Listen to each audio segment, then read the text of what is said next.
This is the last video in our Hojo Masako series. Let's talk about her final years and her role in a war that leveled up the shogunate's power in the country. Last time, we talked about the death of the third shogun, Minamoto no Sanetomo, by the hands of his nephew, who also died later. The shogun had no children. He was the son of Hojo Masako and the first shogun, Minamoto no Yoritomo. This meant that it was the end of the leading Minamoto family line, the line that descended from Yoritomo.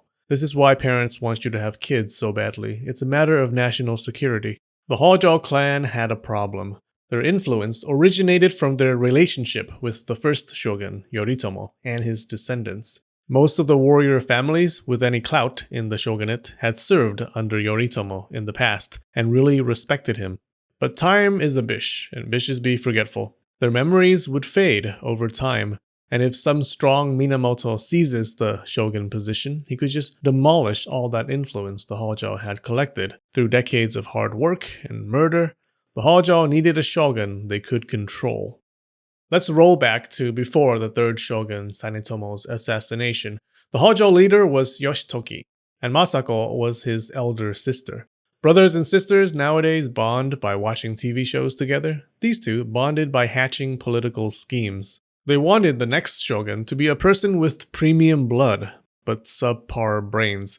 A person who would have great legitimacy, but someone they could control. So, who has premium blood? People from the imperial family. And who are total stupids? Babies. So they decided on the baby son of retired Emperor Gotoba. Gotoba was the actual leader of the government in Kyoto, even though he had officially stepped down from the throne. In the Kamakura period, Japan had two governments sharing the governing: the traditional imperial court in Kyoto and the military shogunate in Kamakura. In 1218, Masako visited the capital of Kyoto. She met with a powerful court lady to push for this plan to make Gotoba's son the next shogun. These things happen nowadays too. You know when your mom gets together with her friends for brunch? They're discussing your future and how it can help elevate the family and eliminate their enemies. It's true. Retired Emperor Gotoba agreed to have his baby son succeed the then shogun Sanetomo. He thought it was a great idea. It would form a blood bond between the two governments and give him more influence over the shogunate, bringing him closer to his dream of absorbing the shogunate into the imperial court. But, like all dreams, it didn't come true. One day, Sanetomo ate the blade of a sword. Gotoba reneged on his deal, probably hoping for a bad succession dispute in Kamakura. Masako was sad that her son was brutally murdered, but work had to be done. She found another candidate to be the next shogun, the young Kujo Yoritsune. Very young. He was 2 years old. He wasn't from the imperial family, but he was from the next best thing, the noble clan of Fujiwara. This 2-year-old was surprisingly really smart. He was able to navigate very well the political dealings and schemes of Lego figures in his Lego court, and was a master of placing one block on top of another block. The kid was shipped off to Kamakura to be almost shogun. Almost because retired Emperor Gotoba had to officially declare him shogun. Gotoba procrastinated, probably hoping for uncertainty and chaos in Kamakura. But Yoshitoki and Masako didn't really mind. They wanted a figurehead shogun anyways. Yoshitoki and Masako had the shogunate in the palms of their hands. It was because of her huge influence after her son's death that people called Masako the Nun Shogun. In 1221, retired Emperor Gotoba declared war, the Jokyu War. Gotoba was an interesting guy. He was smart and had a reputation for being a bit of a perv. He invited famous dancers from all over and had them dance in his chambers and under his sheets. He even took lands from nobles and from temples and shrines to give to his favorite dancers. It was fortunate for the capital that he never discovered OnlyFans. Once he tried to give land that was under the protection of the shogunate to one of his dancers. He and Yoshitoki had a huge argument. He never did get that land, and the whole thing just made everyone mad at each other. You can see the tensions grow between the Kyoto capital and the Kamakura shogunate.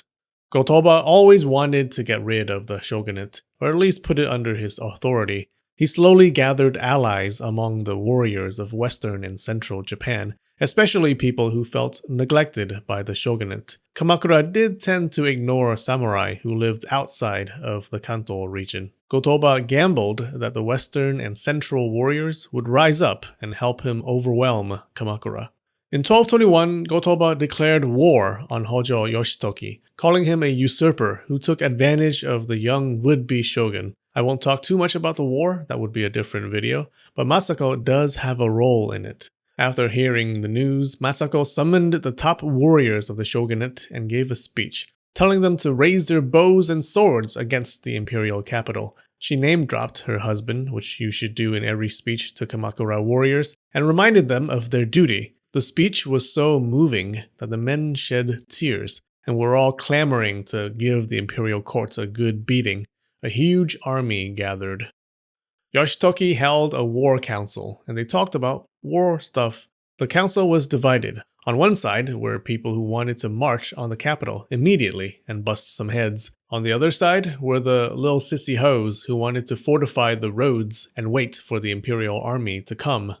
Yoshitoki consulted with Masako, who was not a sissy hoe, and she recommended they attack immediately. Don't even wait for the war council, they're too slow. So without asking the council, they sent the commander of the army marching towards Kyoto with a small force. It worked, and within a few days, the entire army followed the leader. The war was on.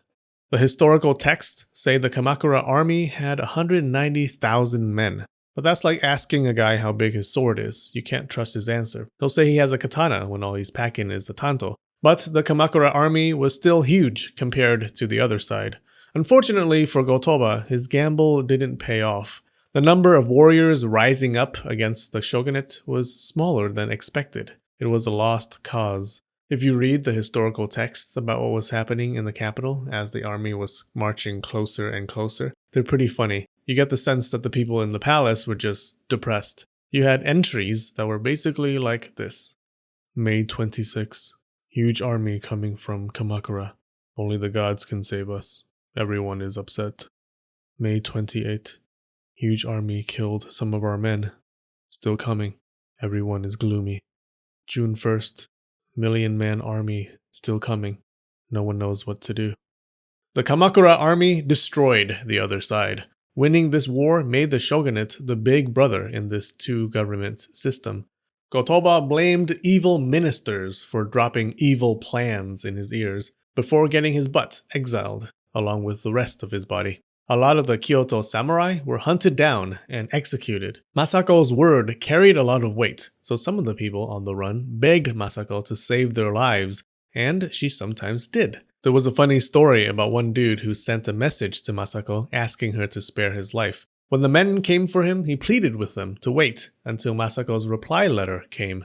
When it arrived, it showed that Masako did grant him a temporary pardon. But he was already killed. His executioner didn't wait.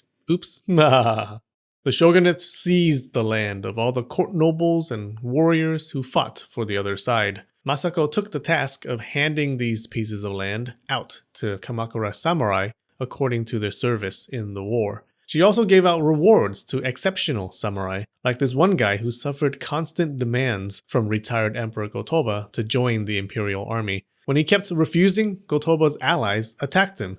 He hid in the mountains with his men, then joined the shogunate's army when it came marching his way.